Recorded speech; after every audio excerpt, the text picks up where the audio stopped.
বীজতলার বয়স 24 থেকে 30 দিনের মধ্যে যাদের বীজতলার বয়স, সেই রকম পরিস্থিতিতে আপনারা কি করবেন, লাস্ট পরিচর্যা কি দেবেন। আজকের বিষয়বস্তু বীজতলার লাস্ট পরিচর্যা। আপনি বীজতলাটা কিভাবে শেষ মুহূর্তে একটা ভালো স্প্রে দিয়ে আপনি যদি মূল জমিতে নিয়ে যেতে পারেন, আপনি যদি বীজতলাটা ভালো স্প্রে করে যদি মূল জমিতে নিয়ে যেতে পারেন, তাহলে আপনার গোড়া পচা রোগের হাত থেকে আপনার বীজতলাটা রক্ষা পাবে। মূল জমিতে আপনার পচা লাগবে না, সেখানে রোয়ার পরে একটা পচা লাগে, সুতরাং সেটা আর লাগবে না। তো সেই রকম পরিস্থিতিতে আপনি কি স্প্রে করবেন এই পরিস্থিতিতে? 24 থেকে 25 দিন বয়স, তো এই বীজতলার বয়স যদি 24 থেকে 25 দিন হয়, তো এই মুহূর্তে আপনি এই ছোট্ট একটা বাড়ি নিয়ে এই যে কুয়াশাগুলো পুরো ছাড়িয়ে দেন। এই কুয়াশাগুলো পুরো ছাড়িয়ে দেন। এইভাবে কুয়াশাগুলো, এই যে পাতায় যে শিশিরি জমেছে, এগুলো আপনি ছাড়িয়ে দেন। ছাড়িয়ে দেওয়ার পরে একটা স্প্রে করবেন। ন্যাটিভো লিটারে 1 গ্রাম, 15 লিটারে 15 গ্রাম দিয়ে আপনি স্প্রে করুন।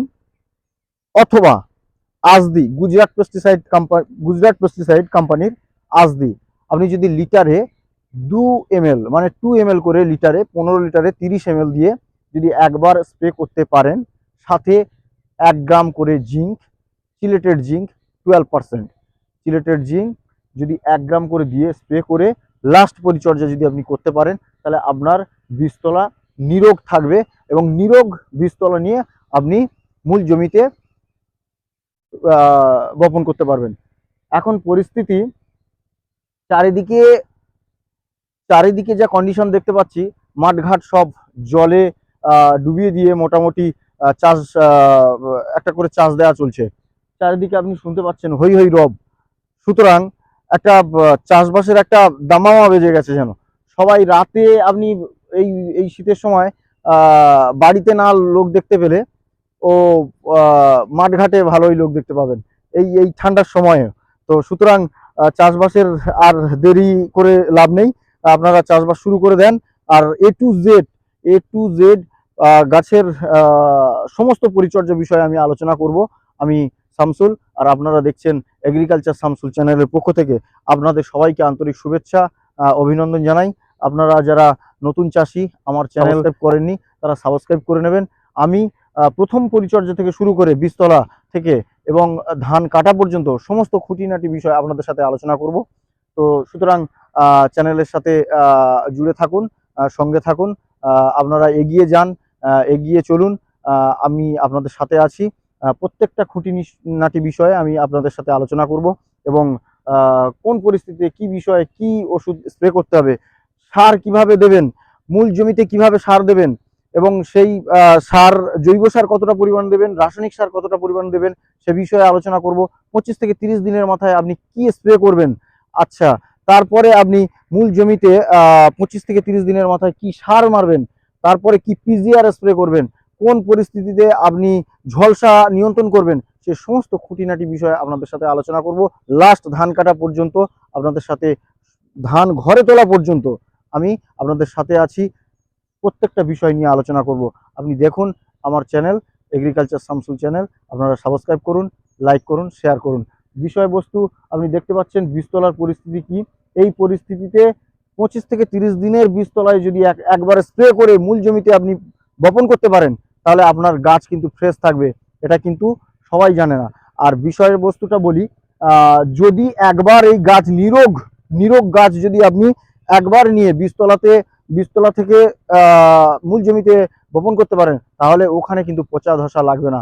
আর না লাগলে আপনার গাছ কিন্তু তাড়াতাড়ি ডেভেলপ হবে, আপনি তাড়াতাড়ি আপনার গাছ সুস্থ হয়ে যাবে। এই যে শিকড়,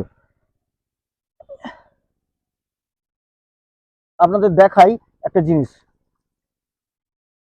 এই যে শিকড় যে ছিঁড়ে আমরা গাছটা তুললাম, এই যে শিকড় ছিঁড়ে যে গাছটা তুললাম, এই শিকড় কিন্তু ওখানে আর বাড়বে না। এই শিকড় ওখানে গিয়ে পচে যাবে, নতুন শিকড় জন্মাবে। আর সেই নতুন শিকড় কিন্তু ওখানে যে শিকড় ছাড়বে সে শিকড় কিন্তু নিরোগ শরীরের অধিকারী হবে। তো সুতরাং আপনারা যদি লাস্ট পরিচর্যা ভালো করে যদি লাস্ট পরিচর্যাটা করতে পারেন, তাহলে কিন্তু আপনি ভালো রেজাল্ট পাবেন। আপনি বুঝতে পারবেন যে আমার গাছ অন্যান্য চাষি ভাইদের গাছের থেকে অন্তত খুব ভালো আছে। তো সুতরাং এই কথাটা বলার। আর লাস্টে যদি একটা পরিচর্যা করে দেন, তাহলে সবচেয়ে সবচেয়ে আপনি লাভবান হবেন। যে বীজতলাতে ন্যাটিভো 1 গ্রাম করে প্রতি লিটার জলে দিয়ে স্প্রে করা হয়েছে, সাথে একটু চিলেটেড জিঙ্ক 1 গ্রাম করে দিয়ে স্প্রে করা হয়েছে। তো সেই বীজ কেমন আছে, তার পরিচর্যা কিভাবে করা হয়েছে, আপনাদের একটু ঘুরিয়ে আনি। চলুন দেখে নিই বীজতলাটা কেমন আছে। এখন আপনারা যে বীজতলাটা দেখছেন, সেটা কত সুন্দর আছে দেখুন। নিরোগ শরীর পুরো একদম বীজতলাটার উপর থেকে নিচে পর্যন্ত আপনারা দেখুন।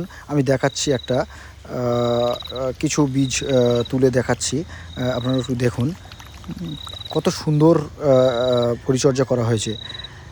শিকড়টা কত সুন্দর দেখুন, প্রত্যেকটা শিকড় একদম পুরো ফ্রেশ আছে এবং সাথে সাথে গাছগুলো কত বড় হয়েছে। এই গাছ প্রায় মূল জমিতে রোয়ার মতোই হয়ে গেছে। তো লাস্ট স্প্রে যেটা আমি এখানে স্প্রে করেছি এবং করতে বলেছিলাম, ন্যাটিভো লিটারে 1 গ্রাম করে, সাথে চিলেটেড জিঙ্ক লিটারে 1 গ্রাম করে দিয়ে স্প্রে করা হয়েছিল। তো সুতরাং গাছ পুরো ফ্রেশ আছে। এই রকম বীজতলা যদি আপনারা নিয়ে মূল জমিতে বপন করতে পারেন, তাহলে আপনার গাছ সুস্থ থাকবে এবং সাথে সাথে গাছের কোনো রোগ আসবে না। এই শীতকালের সময় একদম ফ্রেশ যদি রাখতে চান গাছ, এবং গাছের পরিচর্যা যদি ঠিকঠাক করা যায়, তাহলে আপনি খুব ভালো মানের একটা ধান গাছ, আপনি সুস্থ ধান গাছ তৈরি করতে পারবেন। আর বীজতলা যেহেতু বড় হয়ে গেছে, এবার আপনারা রোয়ার ব্যবস্থা করুন। সুতরাং এই লাস্ট যে স্প্রে, এই লাস্ট স্প্রে করে আপনি মূল জমিতে রোয়ার ব্যবস্থা করুন। বীজটা আপনারা দেখুন কত সুন্দর ফ্রেশ, একদম কাঁচের মতো। তো এরকমই বীজতলা প্রয়োজন। এবার আপনাদের একটা কথা বলবো, যদি বীজ তোলার সময়, এই বীজ ভাঙার সময় মানে তোলার সময় যদি একটু টান লাগে, তাহলে 2 থেকে 3 দিন আগে আপনি ফসফেট একটু হালকা করে ছড়িয়ে দিতে পারেন। তাহলে গোড়াগুলো নরম থাকে এবং আপনি টানলে কেটে যাবে না। তো সুতরাং সেই পরিস্থিতিটা মাথায় রাখবেন যে যদি টান লাগে, তাহলে আপনি ফসফেট কিনে নিয়ে ছড়িয়ে দিতে পারেন। দিলে মাটিটা নরম থাকবে, আপনি তাড়াতাড়ি বীজটা তুলতে পারবেন। আর বীজের কোয়ালিটিগুলো দেখেছেন, কত সুন্দর কোয়ালিটি। একদম উপরের পাতাগুলো যে লাল লাল হয়ে থাকে, সেগুলো নেই, কোনো পোকাপাকি নেই। সাথে জলের কন্ডিশান খুব সুন্দর, জল দিয়ে রেখেছে, অতিরিক্ত জল দিয়ে রাখেনি। বীজটা রোদে আছে, এমন একটা জায়গায় বীজতলাটা ফেলেছে, একদম ফ্রেশ জায়গায় ফেলেছে, রোদটা পাচ্ছে। সুতরাং দেখুন, সব দিক থেকে একদম পরিপাটিভাব করে বীজটা তৈরি করেছে। আর সাথে সাথে বলবো, এই যে এই গোড়াটার দিকে আমি বারবার দেখাতে চাচ্ছি যে এত সুন্দর শিকড়, যে খুব ভালো। এর থেকে আর বীজতলা নতুন করে কিছু করতে হবে না, মানে বীজতলায় নতুন করে আর কিছু স্প্রে বা মারতে হবে না। সুতরাং এইভাবেই আপনারা যদি বীজতলা ঠিকঠাকভাবে পরিচর্যা করতে পারেন, ভালো বীজ পেয়ে যাবেন। তাতে কি দিয়েছো? দিয়েছি ডিএপি, আচ্ছা আর ওই কুড়ি দিয়েছিলাম। আচ্ছা। আর দিয়েছিলাম ওই মাটি গরম হওয়া একটা দিয়েছিলাম, ওই তোমার জিঙ্ক জিন্স। আচ্ছা আচ্ছা আচ্ছা, খুব সুন্দর হয়েছে তোলাটা, খুব সুন্দর। ঠিক আছে, এরকম তোলা, হ্যাঁ এরকম তোলা সবাই করতে পারে না, তৈরি খুব সুন্দর হয়েছে। তাহলে আপনারা দেখলেন বীজতলার কন্ডিশনগুলো কেমন। সুতরাং এরকমভাবে বীজতলার পরিচর্যা করলে খুব ভালো ফলন পাওয়া যাবে। এবং এই বীজ যদি মূল জমিতে আপনি বপন করতে পারেন তাহলে তো আর কোনো কথা নেই। সুতরাং ভালো ফলন পেতে গেলে ভালো বীজতলারও দরকার আছে, ভালো বীজেরও দরকার আছে। সুতরাং আজকে এই পর্যন্ত, ভালো থাকবেন।